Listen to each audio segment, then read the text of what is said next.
guys, welcome to the new 7-part series called Let's Talk East Coast. In this series, we're going to talk about all things East Coast and not necessarily the things that you think I'm going to talk about. Of course, there's going to be culture, scenery, things to do, and why to move here. But many of the information that you're going to get in this 7-part series are going to be things that might shock you, might change your mind, and or might make you want to move here more. So not many people think about all of the things that a new province might have to offer or may be different that can be frustrating. And I tell you, the East Coast is its own place with its own ideas of how life should be run. I know you're excited to move here or start your process of thinking of moving here, but there's so many things to consider, and some are very different than what you know. Coming from Ontario, and many of the guests that you're going to see on this series coming from out of province are going to be able to give you a little bit of insight into regards to the things that they noticed were very, very different and had to get used to. And in this section, we're going to talk about driving, waiting, trades, fishing season, and of course, the reasons why we really, really, really do want to live. So hey guys, as promised, I'm going to have a guest every part of the series. So here's Haley. Hi guys. She works with me at Remax Avante and is also from Ontario, so has a really good insight in some of the things that we're going to talk about today.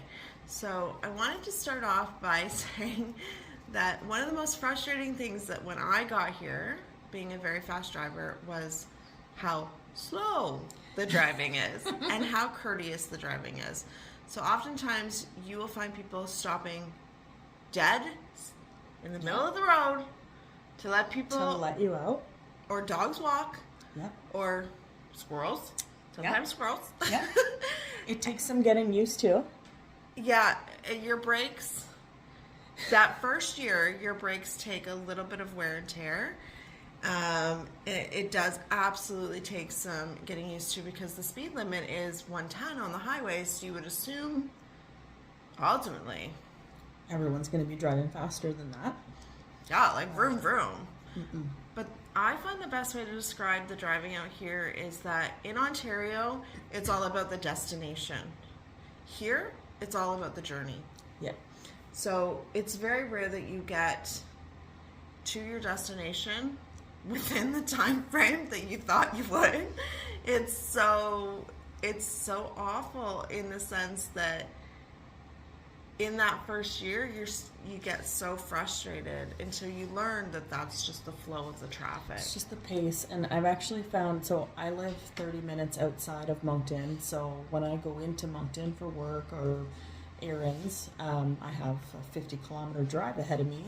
And before we moved, we thought that would be a big adjustment.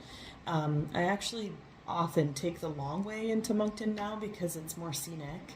And I've gotten used to the pace, so I leave earlier and I can enjoy my drive down the coastal route going through Shediac. And Shediac is a busy place, especially in the summer. It doesn't bother me at all. I like driving through the beach town and seeing everybody out on patios and out walking around. It's sort of calming in a way. It does. It gives you a minute to think, and it really is about the journey. Yeah. But in the first year, where I was like, move, like hurry up, like let's go. I got somewhere to be. Yeah. And now it's just like we'll get there. It's all right. Yeah, nobody's we'll in a hurry. But that's definitely one thing to consider, especially when you're moving here, is that things take a lot more time. Things take and time is not valued the same as it is in other provinces, in the sense that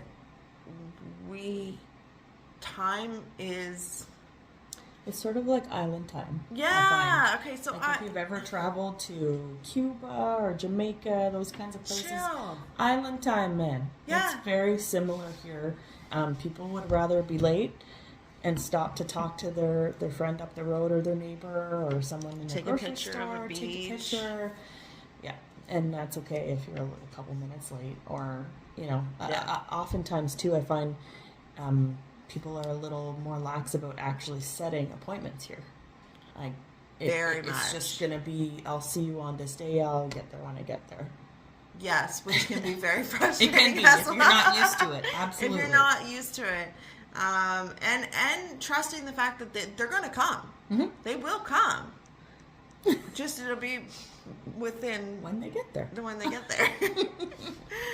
So the second thing I found was waiting, and that kind of goes along with driving too. But when you're out shopping and things like that, even in Moncton, Costco's and Walmart's and things like that some of the big cities have, ours aren't as big. So, and they're not as congested and things like that. So wait times, obviously, you're not waiting in lineups of 50. But it feels like that because sometimes you're waiting in a lineup of 5, but that cashier or that neighbor or that child is talking to everybody in that lineup, and that's what ends up taking more time. But it's the response of the people that is very different than anywhere else, and it's okay. Nobody's like, hurry up. It's just, I don't think I've experienced that once here, anywhere. no, everybody's happy to wait. You're happy to wait for your coffee. It's totally fine if you're 20 minutes in and you've only had a conversation and you still haven't got the coffee. You look at a lineup almost as an opportunity to meet somebody new or learn something about somebody than you do as a checkout. Like, next. Obviously that, I'm not saying that's for every place we've been to, but it happens a lot though. I went to MacArthur's nursery last week in Moncton. It's a really nice nursery, obviously, and I always go there to buy gifts for people. And I ended up talking to the cashier for probably 20 minutes, and she was trying to offer me a job. that happens often too. Very, very often. If you're a sociable person and you're moving to New Brunswick in general, it's so important to allow yourself to really have those conversations with those people, because oh my God, is it just not a wealth of information and knowledge that you absolutely. gain? I find too, sorry to interrupt, when I moved here, I found it a little frustrating that New Brunswick is a lot of small businesses, and they don't necessarily have the same online presence that we'd be used to in a big city, in a big province. So you often don't learn about local gems like restaurants or nail salon or that kind of thing unless you talk to people that live there. So I live in Cap-Pelé, and Fred's Bakery is up the road. Now, when you hear Fred's Bakery, you would think they sell baked goods, but little known fact, they also sell Chinese food. It's not advertised anywhere, and it's the best Chinese food I've ever had. Yeah. And I wouldn't have known that unless I got to know my neighbors. And now I know today I'm having Chinese food for lunch. Exactly. So, and that's the thing too, and it's not all point and click to book an appointment. It's, you have to get on the phone to call. You have to, it's a very different way of life. And oftentimes what we've been hearing even lately, that it's almost too slow sometimes for people coming here, and too big of an adjustment for sometimes. So it's really something to consider. Can be a bit of culture shock. Yeah, culture shock for sure when you're really jumping provinces, because nothing, guys, here in New Brunswick is like a Toronto or an Ottawa. We don't have it. We do not have it. You want a water park? Go to the beach. That is how that's just the way it is. You have fun run fairs and things like this, and little tractor events and whatever else, but nothing will ever be a downtown Toronto. Nothing will ever be, I can't say never, but we're a long ways off. Yeah, we're a long ways off. There's no straight up strip of nightclubs and things like this. It's just not the way it is here from our experience. Going back and saying like our experience. The other thing I found here, coming from here especially not being part of a fishing community, is when it's fishing season. It's fishing season. Mm-hmm. You're knuckle deep in a lobster, and the first year I was like, oh, ew, why are you doing that? Now I go to people's houses and they have 50 pounds of lobster just laying out on their counters. Mm-hmm. And when you come in for a coffee, you get dirty. Mm-hmm. Let's go. Come on, we need the help. We gotta cook these lobsters up. Yeah. And it's the smells and the things that would really honestly gross a lot of people out are completely... It's a lot of their livelihood here. In Kapolei, where I live, smoked herring is a really big industry. So that's what a lot of people have grown up. They've all worked in that industry, and it's seasonal work, which can be culture shock too. Getting to know people that do seasonal work, and that means they don't work in the winter. Mm-hmm. So wouldn't have anything like that where I lived in Ontario. And kind of funny story, when I moved here, I had no idea what I was going to do for work. So I took a job at the lobster packing plant up the road. Love it. Yeah, and I didn't last very long. It's really hard work, and it's cold, and your sleeves get wet, and it's uncomfortable, and you're standing the whole time. And there's no set hours. If there's lobster, you go to work. So I'm not cut out for that. I'm not. No. However, a lot of people, that's what they know, and that's what they do. So it's a different community to kind of enmesh yourself in. And you have to enmesh yourself in the community. Mm-hmm. It doesn't happen the other way around, guys. Like, you either become part of that community or you have no social life at that point. Yeah. So, but the other thing is the taste. Okay, Red Lobster.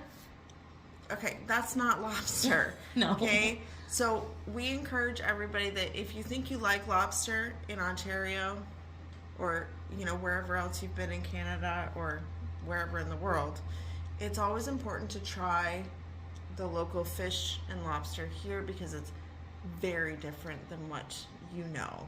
And the biggest difference that I learned shortly after we moved here, Red Lobster was the only place I had ever had a lobster in Ontario, and they serve it hot. Mm-hmm. Nobody here eats their lobster hot. You serve it cold.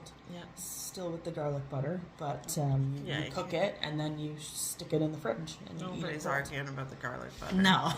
Nobody's arguing about the garlic butter. But so even just things like that about, lobster time, fishing time, things stop. Mm-hmm. And it's work time. Yeah.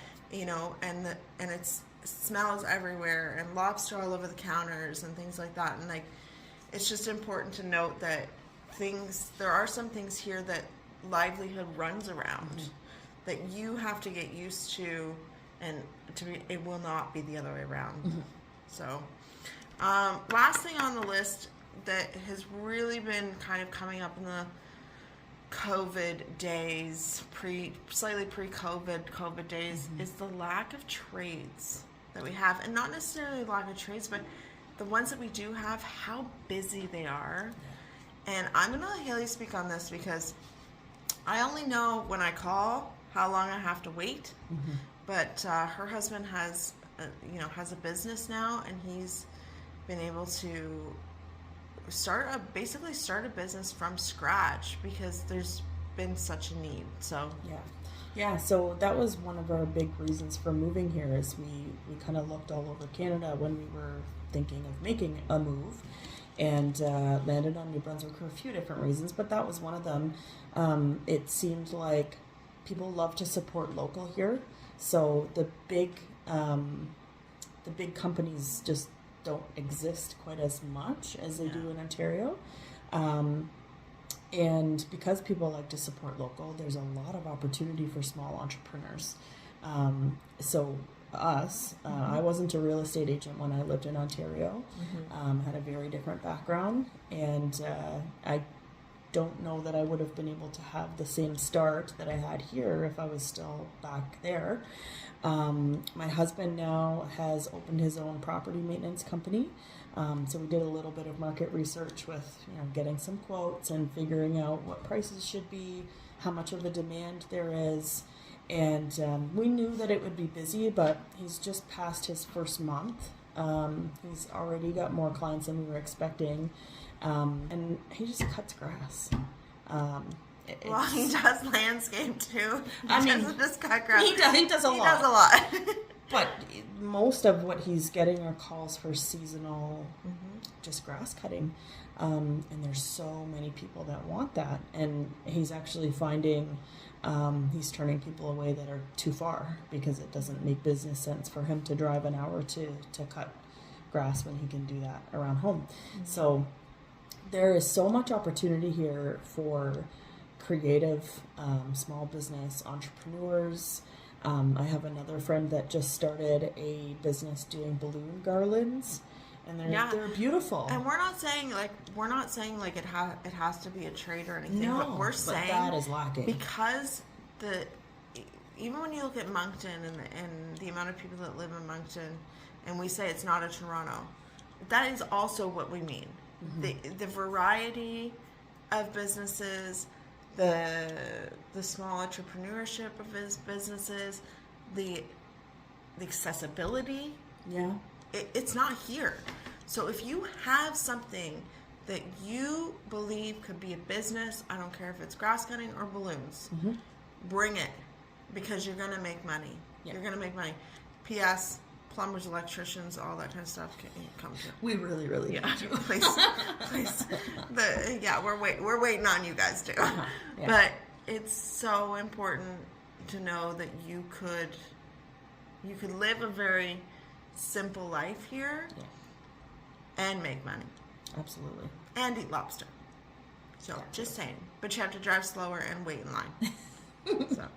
So just to wrap it up, if you had to give me your top two, I was going to say three, but I feel like the third is always the one that's like, if you had to say two reasons for somebody to move here, what would it be?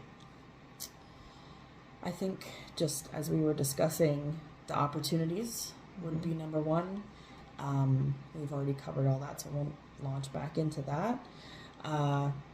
Number two, I feel like there's people here don't live to work.